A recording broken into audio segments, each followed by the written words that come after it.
ಸ್ನೇಹಿತರೆ, ಗುಜರಾತ್ನ ಅಹಮದಾಬಾದ್ನಿಂದ ಲಂಡನ್ನ ಗ್ಯಾಟ್ವಿಕ್ಗೆ ಪ್ರಯಾಣ ಬೆಳೆಸಿದಂಥ ವಿಮಾನ. ಕೆಲವೊಂದು ಟೆಕ್ನಿಕಲ್ ಆಸ್ಪೆಕ್ಟ್ಸ್ಗಳ ಬಗ್ಗೆ ಮಾತಾಡಲೇಬೇಕು.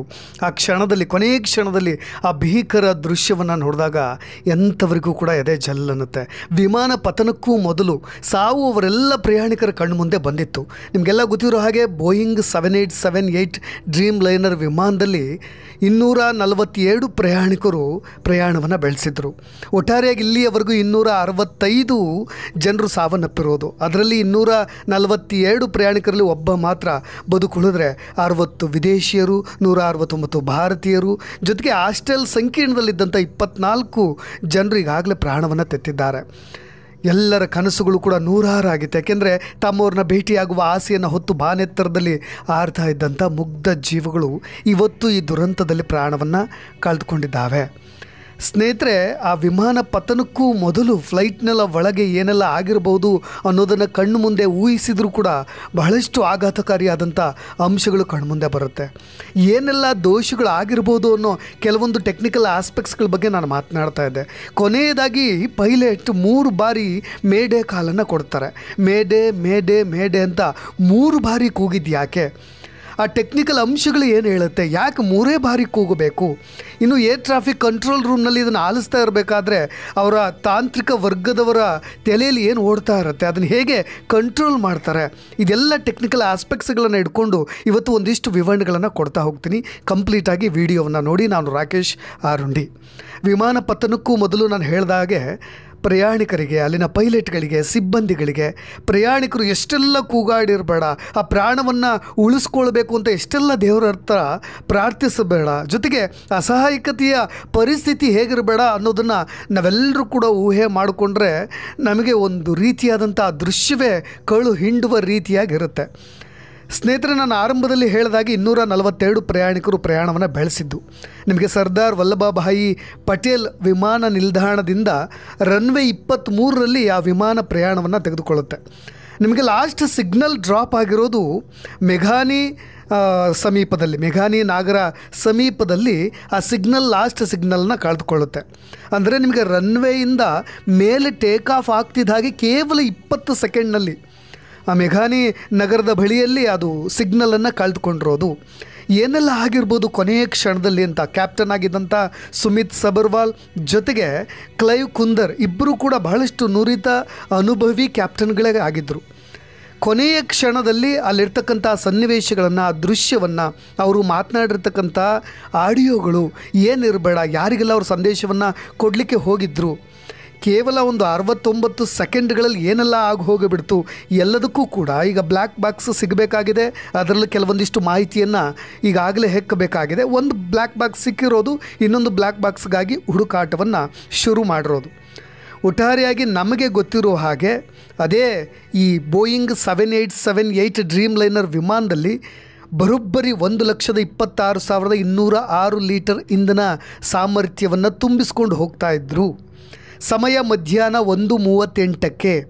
ಆದರೆ 625 ಅಡಿ ಎತ್ತರಕ್ಕೆ ಹೋದ ನಂತರ ಅದು ಟೇಕ್ ಆಫ್ ಆಗಬೇಕಾಗಿತ್ತು. 625 ಅಡಿ ಎತ್ತರಕ್ಕೆ ಹೋದ ಮೇಲೆ ಇನ್ನೂ ಕೂಡ ತೆಗೆದುಕೊಂಡು ಅಲ್ಲೊಂದು ಲ್ಯಾಂಡ್ ಸ್ಟೇಜ್ಗೆ ಹೋಗಬೇಕಿತ್ತು. ಒಂದು ಕಾನ್ಸ್ಟೆಂಟ್ ಸ್ಟೇಜ್ಗೆ ಹೋದ ನಂತರ ಕಂಟಿನ್ಯೂಟಿಯಾಗಿ ಫ್ಲೋ ಆಗುತ್ತೆ ವಿಮಾನ. ಆದರೆ ನಿಮಗೆ ಅದು 60 ಅಡಿಗೆ ಆ ಫ್ಲೈಟ್ನ ಗಾಲಿಗಳು ಒಳಗೆ ತೆಗೆದುಕೊಳ್ಳೋದು ನಮ್ಮ ಟೆಕ್ನಿಕಲ್ ಆಸ್ಪೆಕ್ಟ್ಸ್ಗಳ ಒಂದು ಅಂಕಿಅಂಶಗಳ ಆಧಾರದಲ್ಲಿ ಹೇಳೋದಾದರೆ, ಯಾವುದೇ ವಿಮಾನವಾಗಲಿ 60 ಅಡಿ ಎತ್ತರಕ್ಕೆ ಹೋಗ್ತಾ ಇದ್ದಾಗೆ ಆ ಫ್ಲೈಟ್ನ ಗಾಲಿಗಳು ಒಳಗೆ ತಗೊಳ್ತಾವಂತ. ಆದರೆ ಇದು 60 ಅಡಿಗೆ ಹೋದ ಮೇಲೂ ಕೂಡ, ಅಂದರೆ ಅದು 625 ಅಡಿ ಎತ್ತರಕ್ಕೆ ಹೋದ ನಂತರವೂ ಕೂಡ ಆ ವಿಮಾನದ ಗಾಲಿಗಳು ಒಳಗೆ ತೆಗೆದುಕೊಂಡಿರಲಿಲ್ವಂತೆ. ತಕ್ಷಣಕ್ಕೆ ಒಳಗೆ ಹಾಕ್ತಾ ಇರತಕ್ಕಂಥ ತಾಂತ್ರಿಕ ದೋಷಗಳನ್ನು ಅರಿತುಕೊಂಡಂಥ ಕ್ಯಾಪ್ಟನ್ ಆಗಿದ್ದಂಥ, ಪೈಲಟ್ ಆಗಿದ್ದಂಥ ಸುಮಿತ್ ಸಬರ್ವಾಲ್ ಅವರು ತಕ್ಷಣಕ್ಕೆ ATCಗೆ ಇನ್ಫಾರ್ಮೇಷನನ್ನು ಕೊಡಲಿಕ್ಕೆ ಸ್ಟಾರ್ಟ್ ಮಾಡ್ತಾರೆ. ನಿರಂತರ ಸಂಪರ್ಕಕ್ಕೆ ಬರಲಿಕ್ಕೆ ಸ್ಟಾರ್ಟ್ ಮಾಡ್ತಾರೆ. ಕೇವಲ ಅದಾಗಿರೋದು ಕೇವಲ ನಿಮಗೆ 30ರಿಂದ 40 ಸೆಕೆಂಡ್ಗಳಲ್ಲಿ. ನಾನು ಅದಕ್ಕೆ ಹೇಳ್ತಾ ಇರೋದು, ಅವರೆಲ್ಲರೂ ಕೂಡ ಅಲ್ಲಿರ್ತಕ್ಕಂಥ ಗಗನ ಸಖಿಯರಿಂದ ಹಿಡಿದು ಟೆಕ್ನಿಷಿಯನ್ಸಿಂದ ಹಿಡಿದು ಏನೆಲ್ಲ ಆಗಿರ್ಬೋದು ಅಂತ ತಕ್ಷಣಕ್ಕೆ ನಿರಂತರವಾಗಿ ATC ಅವರಿಗೆ, ಅಂದರೆ ಏರ್ ಟ್ರಾಫಿಕ್ ಕಂಟ್ರೋಲ್, ನಿಮಗೆ ವಿಮಾನ ನಿಲ್ದಾಣಗಳಲ್ಲಿ ಒಂದು ಭಾಳಷ್ಟು ಎತ್ತರದ ಅಂತರದಲ್ಲಿ ಒಂದು ಉದ್ದನೆಯ ಒಂದು ಕಟ್ಟಡದಲ್ಲಿ ನಿರ್ಮಿತವಾದಂಥ ಮೇಲೆ ಗ್ಲಾಸ್ನಲ್ಲಿ ಅಲ್ಲಿ ಒಂದು 4-5 ಸಿಬ್ಬಂದಿಗಳು ಅದೇ ನಾನು ಹೇಳ್ತಿದ್ನಲ್ವ, ಇದು ATC ಕಂಟ್ರೋಲ್ ರೂಮ್ ಅಂತ ಹೇಳಿ ಕರೀತಾರೆ. ಅಂದರೆ ಏರ್ ಟ್ರಾಫಿಕ್ ಕಂಟ್ರೋಲ್ ರೂಮ್ ಅಂದರೆ ಬೇರೆ ಯಾವುದೇ ರೀತಿಯಾಗಿ ಸೈಬರ್ ಮುಖಾಂತರವಾಗಿಯೂ ಕೂಡ ಅಲ್ಲಿನ ಸಿಗ್ನಲ್ಗಳನ್ನು ತಪ್ಪಿಸಿ ವಿಮಾನದ ದಿಕ್ಕನ್ನು ಬದಲಿಸುವ ಕೆಲಸಗಳು ಕೂಡ ಆಗ್ತಿರುತ್ತೆ. ಅದನ್ನೆಲ್ಲವನ್ನು ಕೂಡ ಕಂಟ್ರೋಲ್ ಮಾಡ್ತಿರ್ತಾರೆ. ಯಾವ ದಿಕ್ಕಿಗೆ ಹೋಗಬೇಕು, ಹಿಮ, ಮಳೆ, ಗಾಳಿ, ಗುಡುಗು, ಯಾವುದೇ ಹವಾಮಾನ ವೈಪರೀತ್ಯಗಳನ್ನು ಆಧರಿಸಿ ಪ್ರತಿ ಬಾರಿಯೂ ಕೂಡ ಪೈಲಟ್ಗೆ ಒಂದು ಸಿಗ್ನಲ್ಗಳನ್ನು ಕೊಡ್ತಾ ಇರ್ತಾರೆ. ನೀವು ಅಲ್ಲೇ ಹವಾಮಾನದಲ್ಲೇ ಒಂದಿಷ್ಟು ಕಾಲ ಅದನ್ನೇ ಈ ಒಂದು ವಿಮಾನವನ್ನು ಅಲ್ಲೇ ನೀವು ಪ್ರಯಾಣವನ್ನು ಮಾಡಿ ತದನಂತರ ಒಂದಿಷ್ಟು ಸಮಯದ ನಂತರ ನೀವು ಲ್ಯಾಂಡ್ ಆಗಬೇಕು, ಯಾವ ಸಮಯದಲ್ಲಿ ನೀವು ಟೇಕ್ ಆಫ್ ಆಗಬೇಕು ಅಥವಾ ಅದನ್ನು ನಿಲ್ಲಿಸಬೇಕಾ ಅಥವಾ ಮುಂದುವರಿಬೇಕಾ, ಎಲ್ಲದರ ವಿಚಾರದಲ್ಲೂ ನಾನು ಸೈಬರ್ ಹ್ಯಾಕಿಂಗ್ ವಿಷಯದಲ್ಲೂ ಕೂಡ ಅದನ್ನೇ ಹೇಳಿದ್ದು. ಆ ರೀತಿಯಾದಂಥ ಎಲ್ಲ ವಿಷಯಗಳನ್ನು ಕೊಡ್ತಾರೆ. ಆದರೆ ನಾನು ಆರಂಭದಲ್ಲಿ ಹೇಳಿದಾಗ ರನ್ವೇಯಿಂದ ಎದ್ದ 20 ಸೆಕೆಂಡ್ಗಳಲ್ಲಿ ಛಿದ್ರವಾಗಿ ವಿಮಾನ ಸ್ಫೋಟಗೊಂಡಿರೋದು. ಆ ಬ್ಲ್ಯಾಕ್ ಬಾಕ್ಸ್ ಏನು ಹೇಳುತ್ತೆ ಅಂದರೆ, ಬ್ಲ್ಯಾಕ್ ಬಾಕ್ಸ್ ರೆಡ್ ಕಲರ್ನಲ್ಲಿರುತ್ತೆ ಮತ್ತು ಆರೆಂಜ್ ಕಲರ್ 2 ಕಲರ್ನಲ್ಲೂ ಇರುತ್ತೆ. ಈ ಏರ್ ಟ್ರಾಫಿಕ್ ಕಂಟ್ರೋಲ್ ರೂಮ್ ಜೊತೆ ಮಾತಾಡಿದಂಥ ಆಡಿಯೋಗಳು, ಪೈಲಟ್ ಒಳಗೆ ಕೂತ್ಕೊಂಡು ಕೊನೆಯ ಸಮಯದಲ್ಲಿ ಮಾತಾಡಿದಂಥ ಮಾತುಗಳು ಎಲ್ಲವೂ ಕೂಡ ಅದರಲ್ಲಿ ರೆಕಾರ್ಡ್ ಆಗಿರುತ್ತೆ. ಪ್ರಯಾಣಿಕರಿಗೆ ಕೊಟ್ಟಂಥ ಸಲಹೆ ಸೂಚನೆಗಳು, ತಕ್ಷಣಕ್ಕೆ ನೀವೇನಾದರೂ ಪಾರಾಗುವ ಸೂಚನೆಗಳೇನಾದರೂ ಕೊಡೋದಿದ್ದರೆ ಅದನ್ನೆಲ್ಲವನ್ನು ಕೂಡ ಅವ್ರಿಗೆ ಕೊಡ್ತಾ ಇರ್ತಾರೆ. ಅದಕ್ಕೋಸ್ಕರವೇ ಈ ಅವರಿಗೆ ಸೂಚನೆಗಳನ್ನು ಕೊಡೋದಕ್ಕೋಸ್ಕರವೇ ಏರ್ ಟ್ರಾಫಿಕ್ ಕಂಟ್ರೋಲ್ ರೂಮ್ಗೆ ಮೇಡೇ ಕಾಲನ್ನು ತೆಗೆದುಕೊಂಡಿದ್ದಾರೆ ಪೈಲಟ್ಗಳು. ಅವರಿಬ್ಬರು ಕೂಡ ಕ್ಯಾಪ್ಟನ್ಸ್ಗಳು. ತುರ್ತು ನಮಗೇನಾದರೂ ಸಹಾಯ ಮಾಡಿ ಅಂತ. ಅಂದರೆ SOS ತಗೊಳ್ಳೋದು ಅಂತ ಕರಿತೀವಿ ಇದಕ್ಕೆ. SOS ಕಾಲ್ ಅಂದರೆ ಸೇವ್ ಅವರ್ ಶಿಪ್ ಅಂತ. ಆರಂಭದಲ್ಲಿ ಎಲ್ಲರೂ ಕೂಡ ಏನೇ ಸಮಯದಲ್ಲಿ ವಿಮಾನದಲ್ಲಿ ಏನಾದರೂ ತುರ್ತು ಆಘಾತಗಳೇನಾದರೂ ಸಂಭವಿಸಿದ್ರೆ SOS ಕಾಲ್ಗಳನ್ನು ತೆಗೆದುಕೊಳ್ತಾರೆ. ಅಂದರೆ ಸೇವ್ ಅವರ್ ಶಿಪ್ ಅಂತ. ಇದು ಮೇಡೇ ಮೇಡೇ ಮೇಡೇ ಅಂತ 3 ಬಾರಿ ಹೇಳಿದ್ರೆ ಈ ಪದ ಬಳಕೆ ಮಾಡಿದಂಥ ಕೆಲವೇ ಕ್ಷಣಗಳಲ್ಲಿ ಅಲ್ಲಿರ್ತಕ್ಕಂಥ ATC ಸಿಬ್ಬಂದಿಗಳು ತಕ್ಷಣಕ್ಕೆ ರಿಯಾಕ್ಟ್ ಮಾಡಬೇಕಾಗತ್ತೆ. ತಕ್ಷಣಕ್ಕೆ ಇಲ್ಲ ಬೇರೆ ಬದಿಗೊತ್ತಿ ಎಲ್ಲ ಕೆಲಸಗಳನ್ನು ಕೂಡ ಬದಿಗೊತ್ತಿ ಇವರ ಸಮಸ್ಯೆಗಳನ್ನು ಆಲಿಸಬೇಕಾಗತ್ತೆ. ಸ್ನೇಹಿತರೆ, ನಾವು ಊಹೆ ಮಾಡೋದಾದರೆ ಹೆಚ್ಚಿನದಾಗಿ ಈ ಅಹಮದಾಬಾದ್ ವಿಮಾನ ನಿಲ್ದಾಣ ಇದೆಯಲ್ಲ, ಅಲ್ಲಿ ಸಾಮಾನ್ಯ ದಿನಗಳಲ್ಲಿ ಇದ್ದಂಥ ವಾತಾವರಣದಕ್ಕಿಂತ ಹೆಚ್ಚು ತಾಪಮಾನ ಇತ್ತಂತೆ. ಅಂದರೆ ಆ ಫ್ಲೈಟ್ನಲ್ಲಿರ್ತಕ್ಕಂಥ ಇಂಧನ ಸಾಮರ್ಥ್ಯ ತಕ್ಷಣಕ್ಕೆ ಹೋಗಿ ಅಲ್ಲಿ ಒಂದು ಹಾಸ್ಟೆಲ್ಗೆ ಬಡ್ದಿರೋದ್ರಿಂದ ಅಲ್ಲಿದ್ದಂಥ ತಾಪಮಾನ ಹೆಚ್ಚು ಬಿಸಿಲಿನ ಶಾಖವಿದ್ದಿದ್ದರಿಂದಲೂ ಕೂಡ ಈ ಒಂದು ಘಟನೆ ಇನ್ನೂ ಭೀಕರವಾಗಿ ಘಟಿಸಿದೆ ಅನ್ನೋದನ್ನು ಕೂಡ ನಾವು ಊಹೆ ಮಾಡಬಹುದು. ಹೆಚ್ಚಾಗಿ ಅವರು 121.5 ಮೆಗಾ ಹರ್ಡ್ಸ್ನಲ್ಲೇ ಅವರು ಮೇಡೇ ಕಾಲನ್ನು ತೆಗೆದುಕೊಂಡಿರೋದು. ತತ್ಕ್ಷಣಕ್ಕೆ ಈ ಥರದೊಂದು ಮೆಗಾ ಹರ್ಡ್ಸ್ನಲ್ಲಿ ರೇಡಿಯೋ ತರಂಗಗಳಲ್ಲಿ ಬಂದಂಥ ಕಾಲನ್ನು ಅವರು ತಕ್ಷಣಕ್ಕೆ ರಿಯಾಕ್ಟ್ ಮಾಡಬೇಕಿತ್ತು.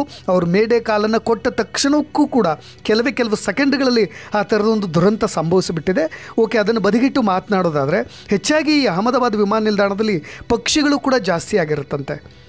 ಹಾಗಾಗಿ ಈ ಪಕ್ಷಿಗಳು ಜಾಸ್ತಿ ಇದ್ದಿದ್ದರಿಂದ ಎಲ್ಲಾದರೂ ಆ ಇಂಜಿನ್ಗೆ ಆ ಪಕ್ಷಿ ಬಡಿದಿದ್ದರೆ ಈ ಥರದ ಒಂದು ದುರಂತವೂ ಕೂಡ ಸಂಭವಿಸಿದೆ ಅಂತ ಹೇಳ್ಬೋದು. ಇನ್ನೊಂದು ಪ್ರಪೋರ್ಷನ್ ಸಿಸ್ಟಮ್ ಪ್ರೊಬಾಬಿಲಿಟಿ ಬಗ್ಗೆ ಮಾತಾಡ್ತಾ ಇದ್ದೀನಿ ನಾನು. ಪ್ರಪೋರ್ಷನ್ ಸಿಸ್ಟಮ್ ಪ್ರಾಬ್ಲಮಿಂದನೂ ಕೂಡ ಈ ರೀತಿಯಾಗಿ ಈ ಒಂದು ಘಟನೆ ಸಂಭವಿಸಿರೋ ಸಾಧ್ಯತೆ. ಅಂದರೆ ವಿಮಾನ ಮೇಲೆ ಎತ್ತರಕ್ಕೆ ಹೋದ ಹಾಗೆ ಅದರ ಆ ವೇಗಕ್ಕೆ ಸಂಬಂಧಿಸಿ ಜೊತೆಗೆ ಆ ವಿಮಾನದ ತೂಕವನ್ನು ಆಧರಿಸಿ ಅದಕ್ಕೆ ಆ ತೆಗೆದುಕೊಳ್ತಕ್ಕಂಥ ಸ್ಪೀಡ್ಗೆ ಸಂಬಂಧಪಟ್ಟ ಹಾಗೆ ಎಷ್ಟು ಫ್ಯೂಯಲನ್ನು ನಾವು ಇಂಜಿನ್ಗೆ ಫೀಡ್ ಮಾಡಬೇಕು ಅನ್ನೋದು ಆ ಪ್ರಪೋರ್ಷನ್ ಸಿಸ್ಟಮ್ ಆಧರಿಸಿರುತ್ತಂತೆ. ಅದು ಎಲ್ಲೋ ಆ ಫ್ಯೂಯಲ್ಗೆ ಆ ಇಂಧನ ಜೊತೆಗೆ ಆ ಇಂಧನವನ್ನು ಭರಿಸುವಿಕೆಯಲ್ಲಿ ಆ ವಿಮಾನದ ತೂಕಕ್ಕೆ ತಕ್ಕಂಥ ಇಂಧನವನ್ನು ಪೂರೈಸುವಲ್ಲಿ ಎಲ್ಲೋ ಎಡವಿದೆ ಅನ್ನೋ ಕಾರಣಕ್ಕೆ ಈ ಥರದೊಂದು ದುರಂತವೂ ಕೂಡ ಸಂಭವಿಸಿರಬಹುದು ಅನ್ನೋದನ್ನು ಕೂಡ ಈಗಾಗಲೇ ಊಹೆ ಮಾಡಲಾಗ್ತಾ ಇರೋದು. ಸ್ನೇಹಿತರೆ, ನಡೆಯಬಾರದಂಥ ಒಂದು ಘಟನೆ ನಡೆದೇ ಹೋಗಿಬಿಟ್ಟಿದೆ. ಯಾರೂ ಕೂಡ ಊಹೆ ಮಾಡಿರಲಿಲ್ಲ.